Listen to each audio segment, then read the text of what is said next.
Maraming salamat lahat po ng Tigataal sa inyong napakainit na salubong na ibinigay sa akin para po akong nauwi at napunta sa aking hometown dahil pagpunta ko rito sa Taal ay sinalubong niyo po ako na parang isang inyong anak. Maraming po salamat.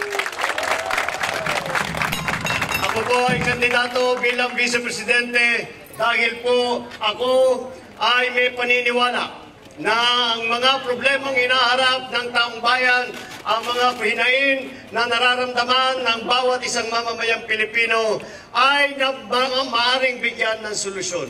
Maaaring bigyan natin ng pagbabago ang buhay ng ating minamahal na mga kababayan.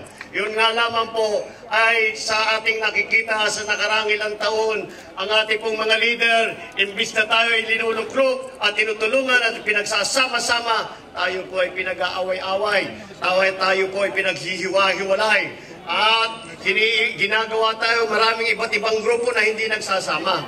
At ginagawa lang po ito alang-alang sa politika. Nakakalimutan po ang kapakanan, ang aming isinumpa na kami ang magsiservisyo sa publiko. Na kami, bawat kami ay nagtatrabaho, ang trabaho namin ay para tumulong at pagandahin ang buhay ng ating mga kababayan. Yan po ang isang pag-iisip na parang nakalimutan na. At inuuna na lang ang kapakanan ng mga sarili, ang kapakanan ng isang partido, ang pagtulong lamang sa isang grupo at sinasabi, pagka kayo hindi kasama namin dito, hindi tayo maaaring magkakampi, hindi tayo maaaring magkasama.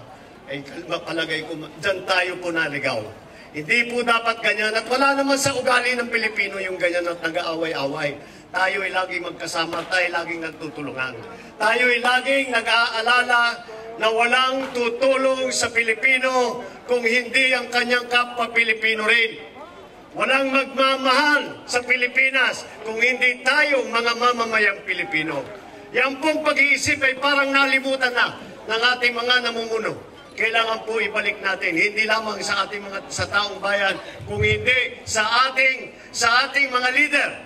Ibalik natin sa kanilang pag-iisip na kailangan, ang bago pa natin magawa na matulungan ang kabuhayan ng ating mga kababayan, ay ang dapat nating unahin ay tayo magkapit-bisig at pagkaisahin muli ang sambayan ng Pilipino. Ito ang tanging paraan na aking nakikita para tayo ay makaramdam muli resibong bukas para sa ating bansa.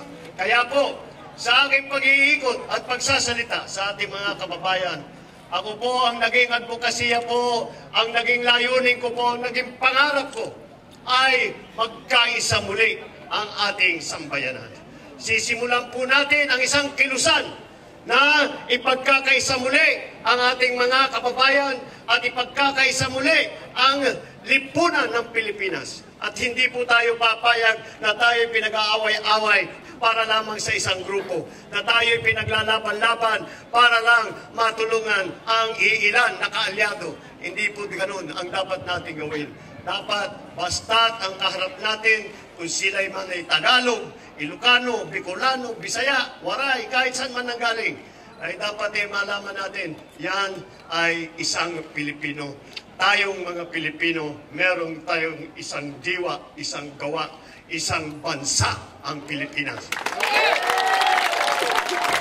At kung itong kilusan po ay masimula natin at dahan-dahang mararamdaman ng taong bayan ay ang kabutihan na dala ng kilusan na itong pagkakaisa, maririnig po natin hindi lamang dito sa Pilipinas, kung hindi sa buong mundo, sa ating mga kaibigan na nanggagaling sa iba't ibang bansa, maririnig po natin, yan ang mga Pilipino, sila'y nagkakaisa, sila'y nagtutulungan, kaya naman basta't Pilipino, taas noo kahit na kanino. Yan po ang aking layunin. Yan po ang aking pangarap na ipagkaisa uli ang sambayan ng Pilipino. Nang makita po natin na dahan-dahan kahit papano sa nagtutulungan. Alam niyo po, pagka tayo nakahati-hati sa maraming grupo, kahit tapat sa pagtutulong, kahit tapat sa pagtatrabaho, kaunti lang po ang magagawa ng isang maliit na grupo. Ngunit, ipagsama-sama natin ang galing, ang sipag, ang talino ng bawat Pilipino na nagtutulungan. na muling nagtutulungan at pinagaganda ang bansang Pilipinas, ay mararamdaman po natin ang pagbabago. Makikita po natin na kahit papano makakapagdulot tayo ng kahit kaunting ginhawa sa buhay ng ating mga kababayan. Yan po ang ating layunin. Yan po ang aking pangarap. Ito po ang hamon sa atin ng ating kinabukasan. Ito ang hamon sa atin ng mga kabataan, ng ating mga anak at kanilang mga magiging anak.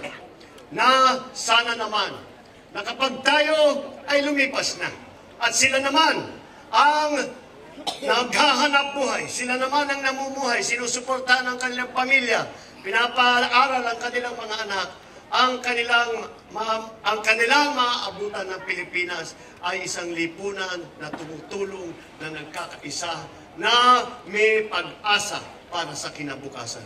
Yan po ang aking kilusan.